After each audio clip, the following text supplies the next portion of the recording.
you go. And then you mentioned obviously there was one athlete in this field that we were kind of all interested to see how he would perform. Cole Hocker making his first final still in college at University of Oregon. Had to set a PB just to qualify for the final. Sets a new PB, runs Mhm. 3:31:40, which you know in any other year that was the older Olympic record. Obviously, Mhm. everyone broke the Olympic record this year because it was just a fast race. But 3:31, that kind of reminds me of like what Andrew Weeding did. Remember when he had this wild 1500-meter PB in Mhm. Monaco? Um, but to do this in a championship final, I feel like has a lot more cachet to it because it wasn't like a perfect time trial type race. It's like, hey, we're trying to medal. I'm excited for what Cole Hawker's going to do next. This is a good result for him. He didn't blow up and like you know finish like dead last. He put himself in it. He didn't let the fast pace affect his performance. He now goes into next year with a 3:31 PB with experience of going through multiple rounds from Yes. NCAAs to trials to Olympics. He's going to be one. He's going to be very hard to beat in 2022, especially on the U.S. circuit after Mhm. having all of this experience, all the way ending up with a sixth place finish at the Olympics. I mean, Josh Kerr, he was sixth in 2019. Then 2 years Yeah. later, he's a bronze medalist.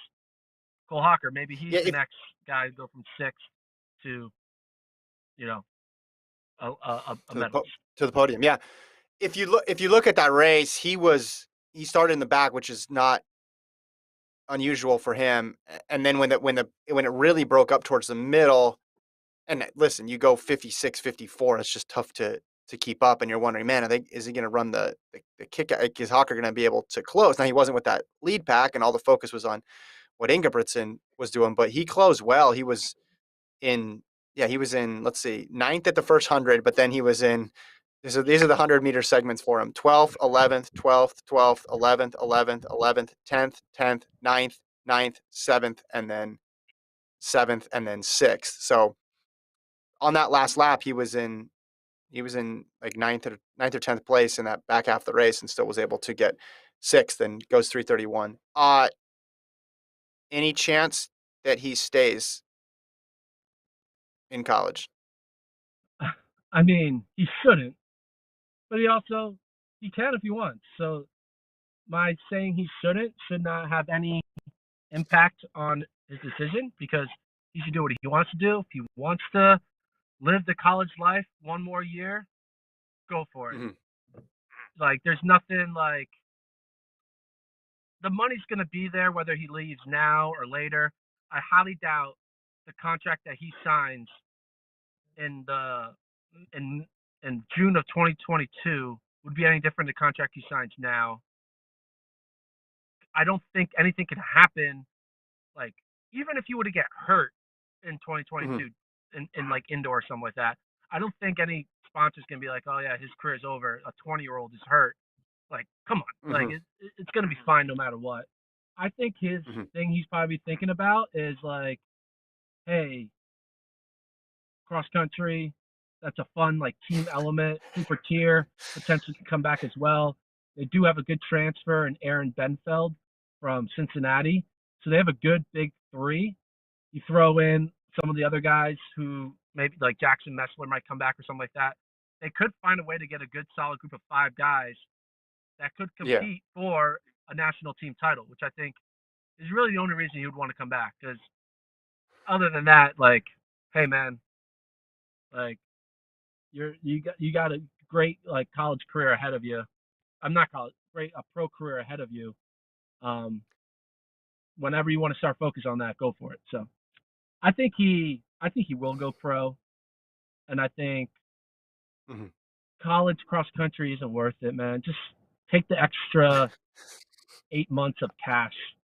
Like, who cares? Well, Your per diem in cross is going to be like $50 a day.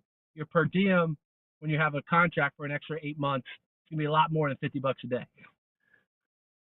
if there's one thing we learned from these championships is that no success is guaranteed too. We've seen a lot of people, young people, who look like their career was going to be gold, gold, gold, and then now they're in their mid 20s and they they haven't been able to replicate their performance. So yeah, you want to strike while it's hot. One thing that would change would be just the amount of races he would run. Who made this graph? Is this Travis? Did you make this graphic? Or is this Gordon? This isn't Gordon's font. So this is not. I don't think this is a Gordon spreadsheet here, but I guess we can throw that up there. Ingebrigtsen ran 11 races this year. Chariot ran 7. Kerr ran 9. Hocker ran 27 races. So basically, he ran as about he ran the same amount of races as the other three combined when you add up the podium. Ingebrigtsen, Chariot, and Kerr. Hocker ran 19 outdoors, and he ran 8 indoor races. 12 outdoor 1500s. Yeah, you add up all those rounds and that makes sense. So, but hey, some people that works well for them. And then you get to the pros and you don't race as much and you stagnate a bit. I'll be interested to see where he goes. I would guess he would stick with the same coach, but who knows? Who knows? But he's clearly at the level now where there's absolutely no question. All right. Yeah. And obviously there is name, image, likeness, right? So he could make money in like other Yeah. ways. But I think there's also the factor like, do you want to like go to school and like go to class Yeah. and have to deal with that and making sure you're academically eligible, blah blah blah blah blah. Like, I guess you may want to still stay in school because you want to have a degree. I mean, he still has a few Yeah. more years, but I think it's going to be, hey, do you want? He can make money either way. He probably can make more money signing a legitimate actual Nike contract or Adidas contract or whatever contract versus making money off your Instagram and T-shirt sales and this, that, and the other thing. Um, Mm-hmm. so he has a way to still make money off of his likeness, but is this gonna be like a? I think it's gonna be like a Tim Tebow situation, right? Tim Tebow Mm-hmm. could have gone pro, but he loved playing at University of Florida so much. He's like, no, I'm coming back one more year, even though Mm-hmm. I'm a first round draft pick. Screw it, let's go.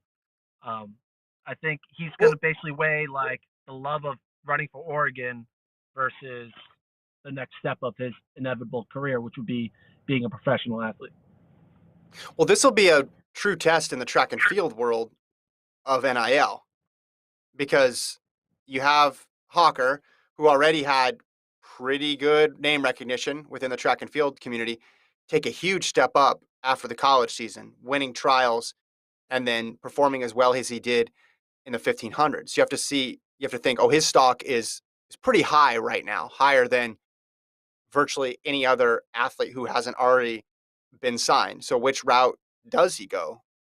What sort of things does he consider when he's making this determination?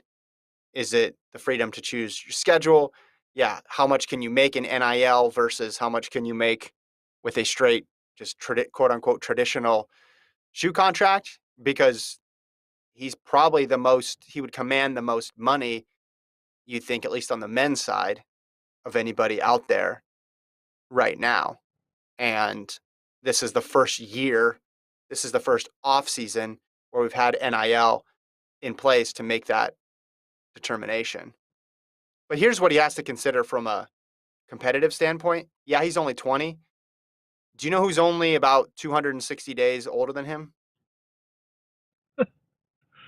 Jacob Ingebrigtsen. Yeah. And I know Ingebrigtsen's clock probably started sooner because he's been running at such a high level for so long, but the rest of the world doesn't wait for you.